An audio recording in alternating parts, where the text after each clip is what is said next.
I never planned to reveal my success to my family. For years, I let them believe I was struggling with my tiny shop while quietly building one of the largest financial empires in New York. But my sister Sophia's constant mockery finally forced my hand that Christmas night.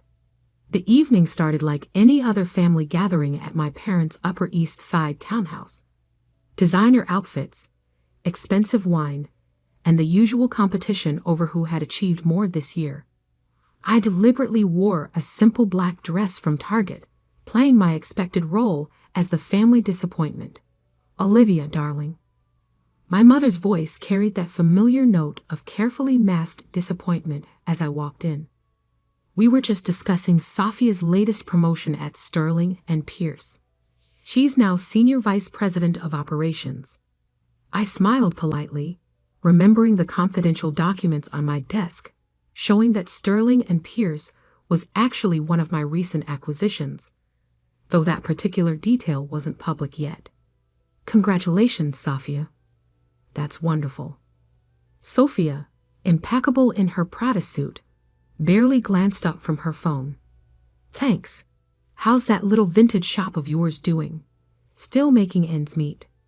If she only knew that the little vintage shop was just a front, a small piece of real estate I kept as cover while running Atlas Financial Group, a $50 billion investment firm that controlled nearly half of Wall Street's major players. But I just shrugged, maintaining my facade. "We're doing fine." The tiny vintage clothing store in Brooklyn had started as a genuine business 10 years ago, right after I graduated from Harvard Business School. While my family pushed me to take a respectable position at a big firm like my sister, I had different plans. I used the store as my base, while quietly building Atlas Financial from the ground up. "Just fine?" My father raised an eyebrow, swirling his 20-year-old scotch. "Sophia's division handled $3 billion in transactions last quarter alone. Maybe it's time you considered getting a real job, sweetheart. I'm sure Sophia could put in a good word for you at Sterling and Pierce."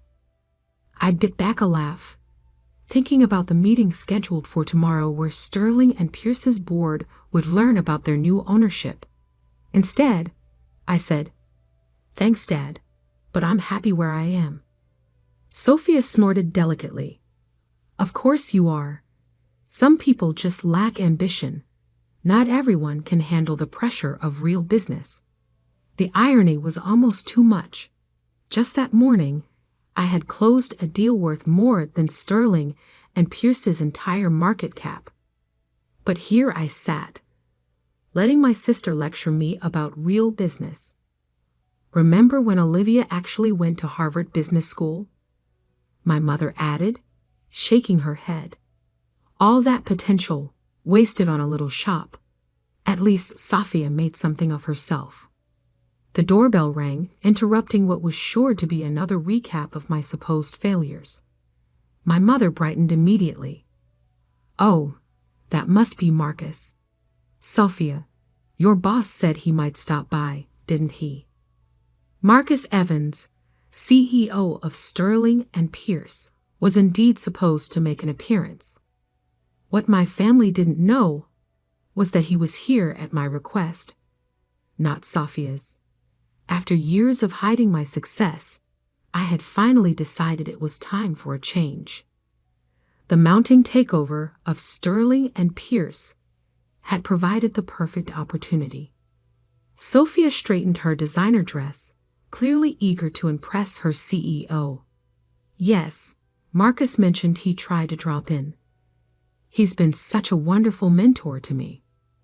The household staff ushered Marcus into the dining room. He was exactly as I remembered from our board meetings, tall, distinguished, impeccably dressed in a tailored suit. But while my family saw Sterling and Pierce's powerful CEO, I saw a man who now answered to me. Sophia jumped up immediately. "Marcus, I'm so glad you could make it.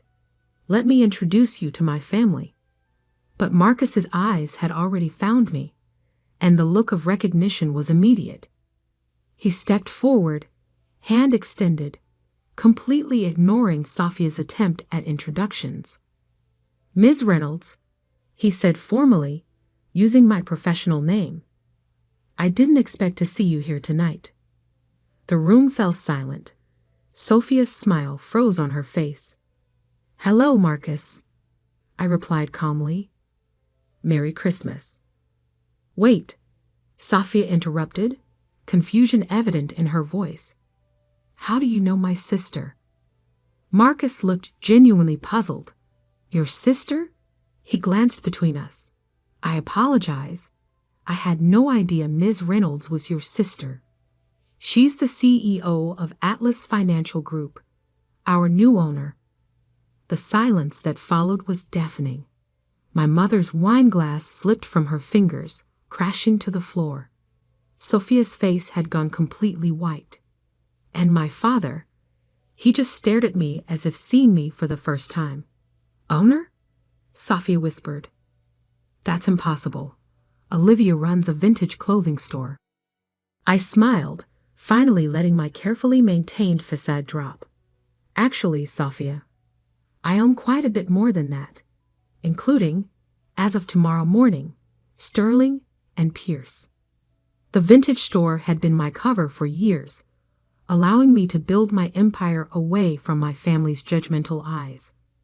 While they mocked my little shop, I was quietly becoming one of the most powerful figures in finance. Atlas Financial Group, named after my childhood fascination with Greek mythology, now controlled over $50 billion in assets. Sophia sank back into her chair, her perfectly maintained composure crumbling. But you're just? You run a shop in Brooklyn." "The shop was a front," I explained, feeling a weight lift as I finally spoke the truth. I needed somewhere quiet to work while building Atlas. Somewhere no one would look too closely at what I was really doing. My father found his voice first. "Atlas Financial Group. My God, they're behind half the major acquisitions on Wall Street. They just bought out Richardson Brothers last month for $12 billion. $13 billion, I corrected gently. And yes, that was us. My mother's hand flew to her throat, fingering her pearls nervously. "But all these years, why didn't you tell us?" I looked around the table at their shocked faces, remembering every dismissive comment, every mockery of my little shop, every comparison to Sophia's corporate success. "Would you have believed me?" I asked quietly. "You were so convinced I was wasting my potential, so sure I was a failure. It was easier to let you think what you wanted while I built something on my own terms." Marcus cleared his throat awkwardly. "I should mention that the official announcement about Sterling and Pierce goes out tomorrow morning. The board approved the acquisition an hour ago." Sophia made a small choking sound. You bought my company?" "Actually," I corrected her, "I bought your company 3 months ago through a series of shell corporations. Tomorrow, it just becomes public knowledge." I turned to Marcus. "I trust everything is prepared for the transition." He nodded quickly. "Yes, Ms. Reynolds. All the paperwork is ready for your signature first thing tomorrow." The rest of the evening passed in a blur of shocked silence and awkward attempts at conversation. My family struggled to reconcile their image of me, the disappointing daughter with the little vintage shop, with the reality of who I had become. My sister barely spoke another word, her earlier confidence shattered by the revelation that her unsuccessful sister now owned her company. As I prepared to leave, my father finally approached me, his expression a mix of confusion and dawning respect. "Olivia, I don't understand. Why maintain the pretense all these years? Why let us think you were struggling?" I paused at the door, thinking carefully about my answer. "Because, Dad, success isn't about impressing others or living up to their expectations. It's about building something meaningful on your own terms. And sometimes the best way to do that is to let people underestimate you. I stepped out into the cold December night, leaving my stunned family behind. Tomorrow, the world would learn that Atlas Financial Group had acquired Sterling and Pierce. Tomorrow, my sister would discover what it meant to actually work for me. But tonight, I had finally shed the weight of my family's disapproval, and it felt better than any business deal I'd ever closed. Little did they know, this was just the beginning of the changes I had planned. The vintage shop might have been my cover story, but it had taught me something valuable. Appearances can be deceiving, and the quiet ones often hold the most power. As I drove home to my penthouse apartment, another secret my family knew nothing about, I couldn't help but smile. Sometimes the best revenge isn't about getting even. It's about revealing your true worth to those who never believed in you in the first place. The morning after Christmas, I sat in my real office, the entire top floor of a gleaming skyscraper overlooking Manhattan. The wall-to-wall windows offered a spectacular view of the city I now partially owned, a far cry from the tiny vintage shop in Brooklyn where my family thought I spent my days. My assistant Emma walked in, tablet in hand. The Sterling and Pierce announcement goes live in 10 minutes. Also, your sister has tried to call 17 times since 6 a.m. I smiled, remembering Sophia's face when she learned the truth last night. Any messages? Mostly variations of "we need to talk," and "you can't do this to me." Emma paused. Your parents have called too. Your mother left a message saying she's planning a family dinner to discuss this situation properly. Of course she was. In my mother's world, every crisis could be solved over an elaborate dinner party. But this wasn't something that could be smoothed over with fine wine and forced smiles. Ms. Reynolds, Emma interrupted my thoughts. The Sterling and Pierce board is waiting in the main conference room, and your sister is in the lobby. I straightened my Armani suit. No more Target dresses now that my cover was blown. Send the board up. Let Sophia wait. The next hour was spent finalizing the Sterling and Pierce acquisition. The board members, who had only known me as the mysterious CEO of Atlas Financial, now treated me with a mixture of respect and fear. They had no choice. Atlas Financial now owned 67% of their company. Finally, I nodded to Emma. Send Sophia up.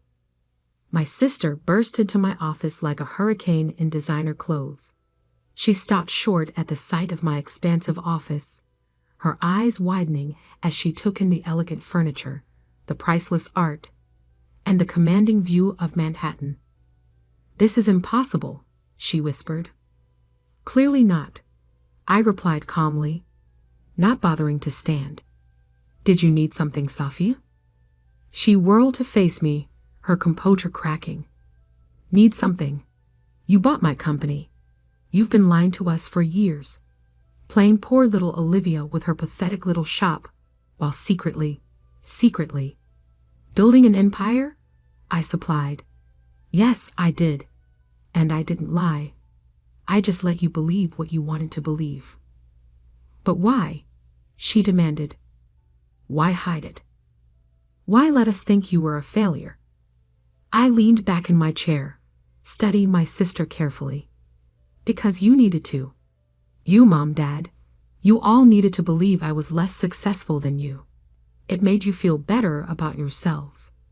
That's not true. No. I pulled up some files on my computer. Let's see.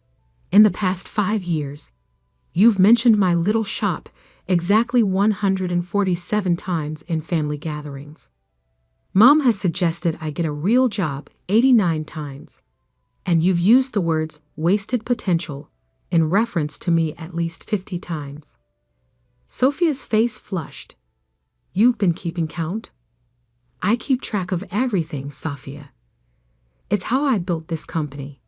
It's how I knew Sterling and Pierce would be the perfect acquisition. And it's how I knew exactly when to reveal the truth. She sank into one of my visitor chairs, her designer dress crumpling. So what happens now? Are you going to fire me? I smiled. Fire you? No, Safia. I'm promoting you. Her head snapped up. What? You're good at your job, I acknowledged. Your division has shown consistent growth. I'm making you Executive Vice President of Global Operations. Hope flickered across her face. Really? With one condition. I leaned forward. You report directly to me. Every decision, every major move, it goes through me first. Think you can handle having your little sister as your boss? The hope in her eyes dimmed slightly. For the first time in our lives, the power dynamic had shifted completely. No more mockery, no more condescension. Now she had to answer to the sister she'd spent years looking down on. I'll need to think about it, she managed. Take all the time you need, I replied smoothly. The position is open until tomorrow morning. After that, I'll find someone else. She stood up shakily, smoothing her dress with trembling hands. As she reached the door, she paused. Olivia, that vintage shop, why keep it? Now that everyone knows the truth. Because I like it, I said simply. It reminds me of where I started, and it keeps me grounded. Success isn't just about corner offices and billion-dollar deals, Safia. Sometimes it's about staying true to yourself, even when everyone else thinks you're wrong. After she left, Emma brought in my afternoon schedule. Your parents' dinner invitation. Should I decline? I thought about it for a moment. The old Olivia would have made an excuse, avoided the confrontation. But I wasn't hiding anymore. Accept it, I decided. But make sure they know I'll be coming directly from the office. Let's see how they handle having the real me at their dinner table. The rest of the day passed in a blur of meetings and calls. News of the Sterling and Pierce acquisition had hit the financial world like a bomb. Atlas Financial Group was now officially one of the most powerful firms on Wall Street, and I was no longer the shadowy figure behind it. As I prepared to leave for my parents' dinner, I received one final message from Safia. I accept the position, but this isn't over. I smiled, slipping my phone into my designer bag. Of course it wasn't over. This was just the beginning. My family had spent years underestimating me, dismissing my choices, mocking my supposed failure.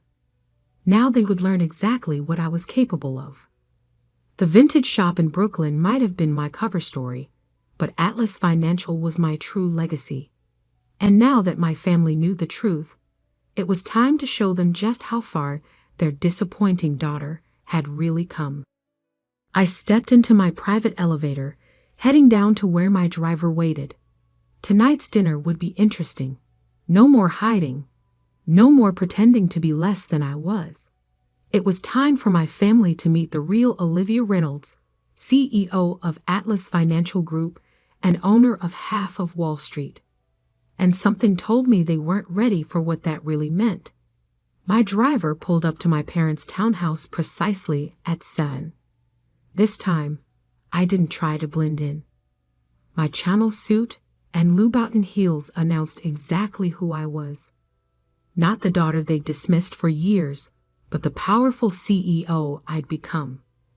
The family butler, who now knew I could buy and sell this house 100 times over, opened the door with a deep bow.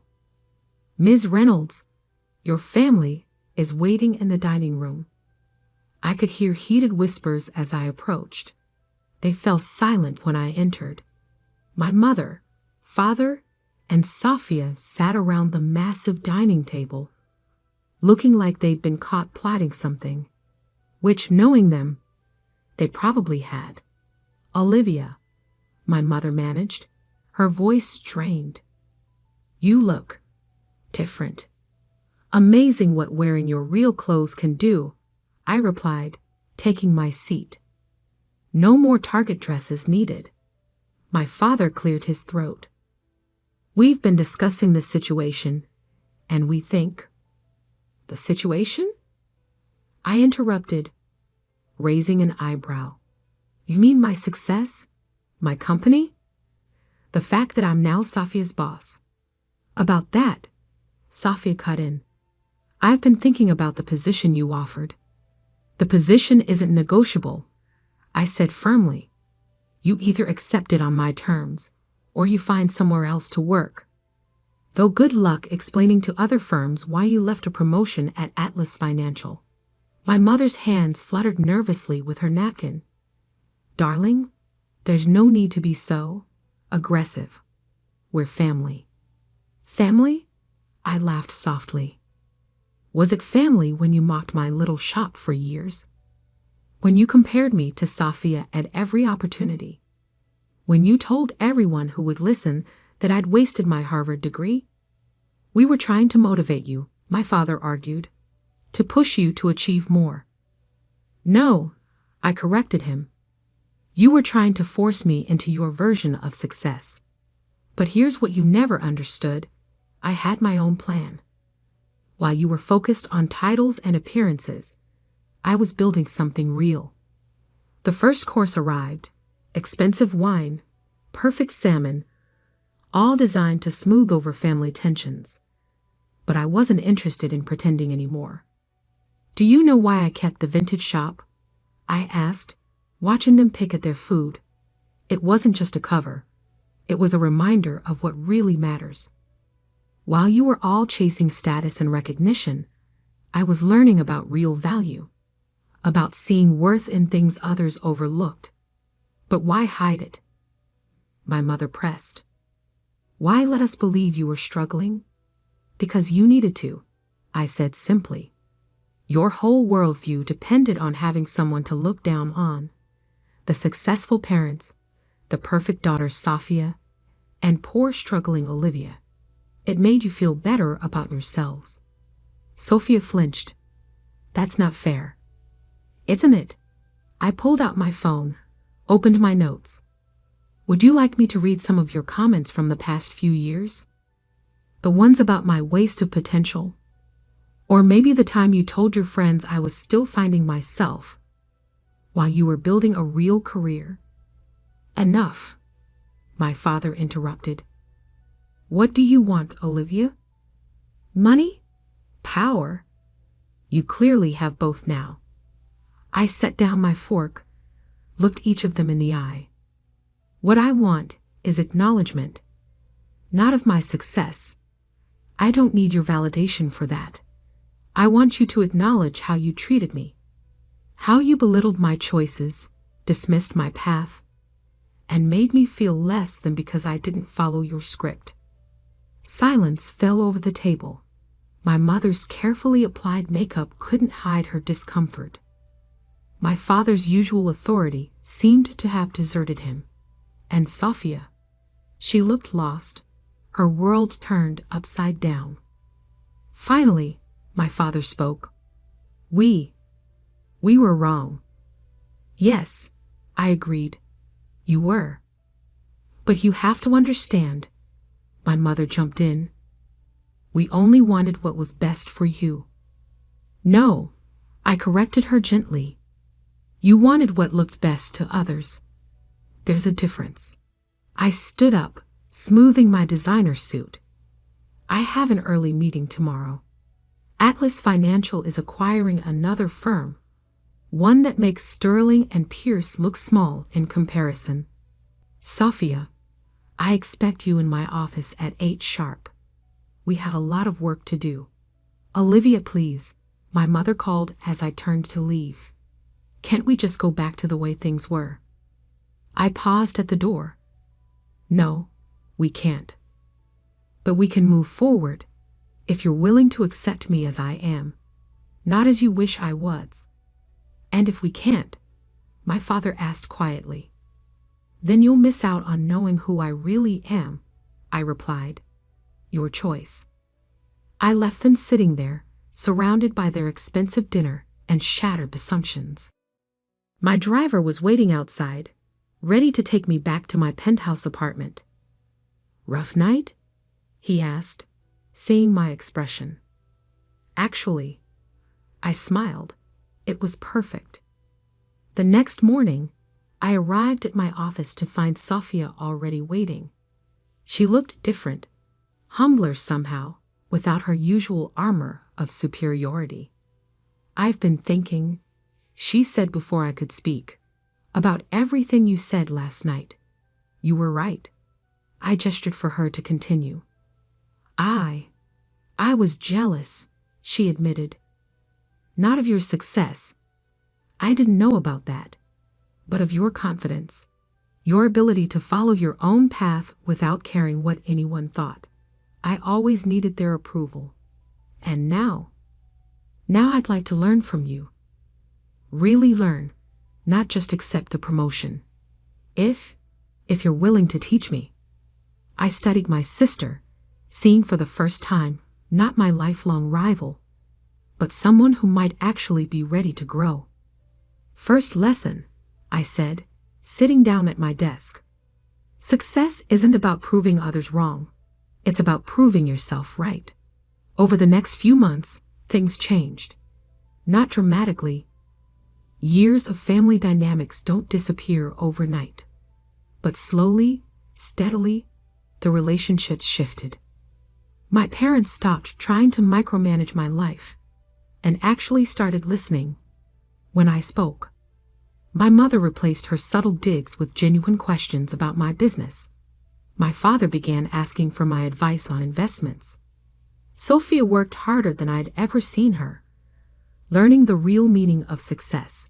She still struggled sometimes with reporting to her younger sister, but she was trying. That counted for something. The vintage shop in Brooklyn. I kept it, spending Saturday afternoons there when I needed a break from being CEO. It remained my sanctuary, a reminder of where I came from and what I'd built. 1 year after that fateful Christmas dinner, I hosted the family holiday party in my penthouse apartment. No more pretense, no more hiding, no more uncomfortable digs about my career choices. As I watched my family mingle with New York's financial elite, I caught Sofia speaking to a junior analyst. My sister, she was saying, taught me that real success isn't about titles or appearances.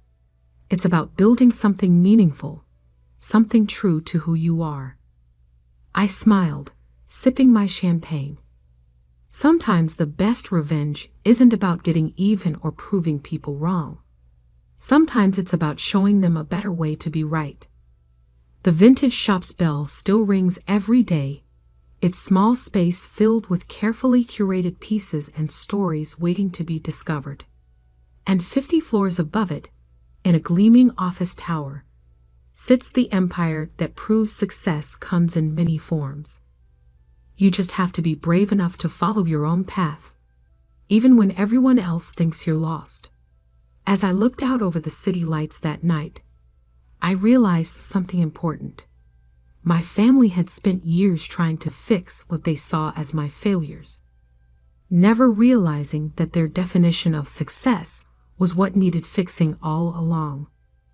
Now they knew the truth, not just about my business empire, but about the strength it takes to stay true to yourself in a world that constantly tries to make you someone else. And that, more than any amount of money or power, was the real measure of my success.